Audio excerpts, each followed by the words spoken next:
जो कहानी आज मैं आपको सुनाने जा रहा हूँ, वह कहानी आपको अपने हृदय में ईश्वर का दर्शन कराएगी और आप इस बात से इनकार नहीं कर सकते कि संसार में एक ईश्वर की शक्ति है, जिसकी कृपा से ये संसार है। यदि आप सच्चे हृदय से पुकारोगे तो वो अवश्य आपकी सहायता करेंगे। यह घटना ग्राम तुलसी, जिला जांजगीर, छत्तीसगढ़, भारत की है। सन 1880 के अक्टूबर-नवंबर दीपावली के आसपास की बात है। तब ग्राम तुलसी जिला बिलासपुर में आता था। बनारस की एक रामलीला मंडली लीला खेलने तुलसी आई हुई थी। लीला में 20 से 22 कलाकार थे, जो तुलसी गांव के प्रतिष्ठित व्यक्ति पंडित जगेश्वर शुक्ला के घर पर ही एक बड़े हालनुमा कमरे में ठहरे हुए थे। वहीं वे लोग अपना भोजन बनाते, खाते और रिहर्सल वगैरह करते थे। लीला मंडली के स्वामी और निर्देशक 45 से 46 वर्षीय पंक कृपाराम दुबे थे। मंडली में एक 35 से 36 वर्षीय फौजदार शर्मा नाम का भी आदमी था। वह पंक कृपाराम दुबे के सहायक और लीला मंडली के सहायक निर्देशक भी था। फौजदार बेहद उग्र स्वभाव का, मन का मैला प्रकृति वाला व्यक्ति था। रामलीला में प्रयुक्त तथा उपयोग में लाए जाने वाले सभी सामग्रियों का भी फौजदार शर्मा ही प्रबंध करता था। एक दिन दोपहर के भोजन के बाद रामलीला के कलाकारों का रिहर्सल चल रहा था।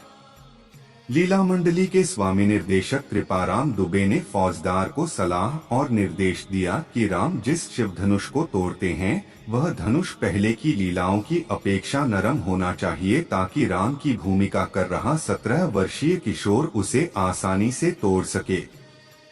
शायद कृपाराम ने पूर्व की लीलाओं में यह महसूस किया था कि राम को धनुष भंग करने में कुछ कठिनाई हुई या देर लग गई।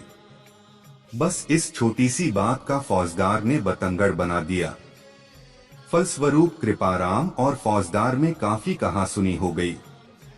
कृपाराम ने उसे जो खरी खोटी सुनाई, उससे फौजदार ने अपना सार्वजनिक अपमान महसूस किया और अपने इस अपमान का बदला लेने के लिए मन ही मन उसने एक योजना बनाई।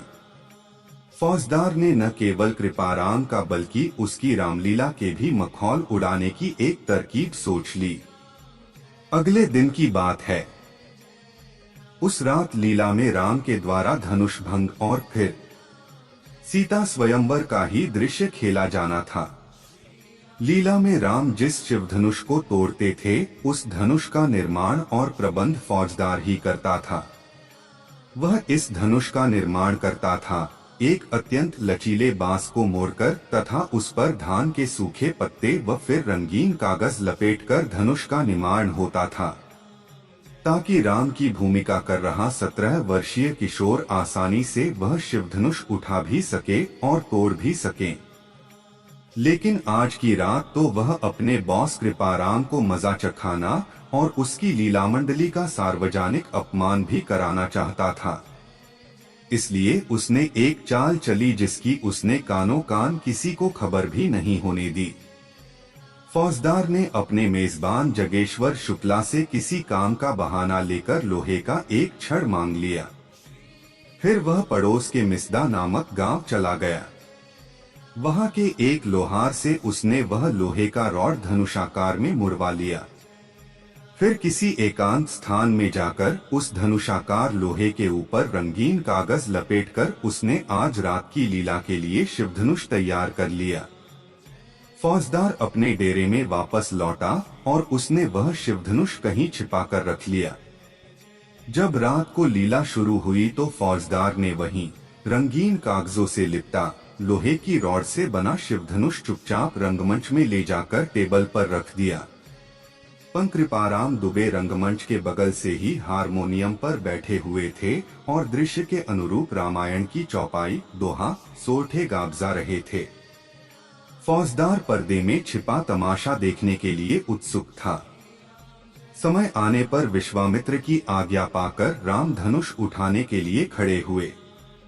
आगे बढ़कर राम ने धनुष तो उठा लिया, पर यह क्या, पहले की लीला में तो वह इतना कठोर या भारी नहीं हुआ करता था, फिर वह उसे मध्य से तोड़े कैसे।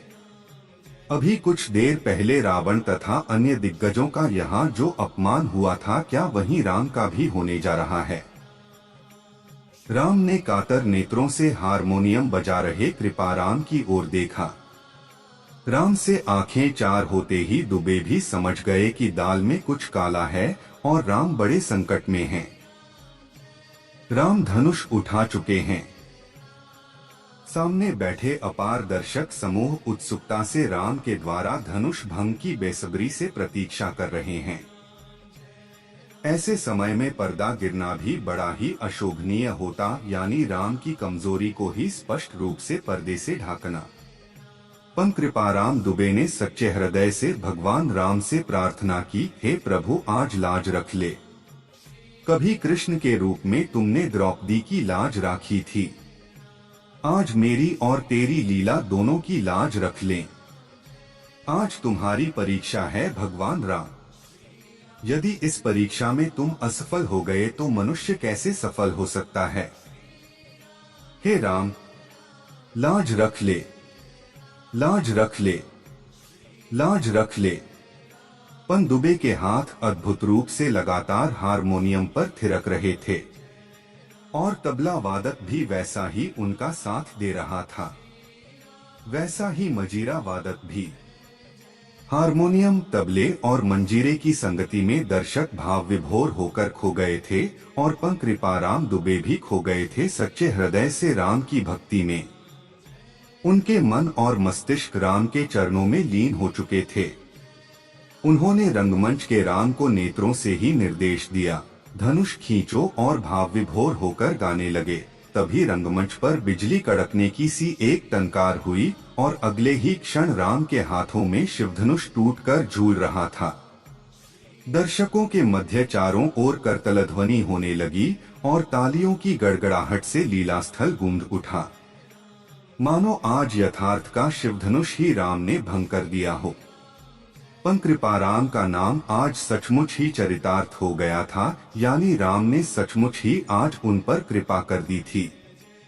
दूसरे दिन पण कृपाराम दुबे और उनके मेजबान पण जगेश्वर शुक्ला एक दूसरे के सामने फूट फूट कर रो रहे थे। पण दुबे रो रो कर अपने प्रभु राम की कृपा और महिमा का बखान कर रहे थे, तो शुक्ला जी इसलिए रो रहे थे कि वे भी अनजाने में ही सही, लेकिन फौजदार के साथ पाप के भागीदार बने, जिसका पश्चाताप उन्हें जीवन पर्यंत सन 1905 तक बना रहा। और अपने इस पाप के प्रायश्चित स्वरूप शुक्ला ने न जाने कितने ही नवधा रामायण व धार्मिक अनुष्ठान किए। फौजदार को उस रात के बाद किसी ने कहीं नहीं देखा। दोस्तों, यदि आप भी ईश्वर के सच्चे भक्त हैं तो कमेंट में जय श्री राम लिखना और चैनल को सब्सक्राइब करना न भूलें। याद रखें, जो प्राप्त है वही पर्याप्त है। जय हिंद, वंदे मातरम। जय श्री राम।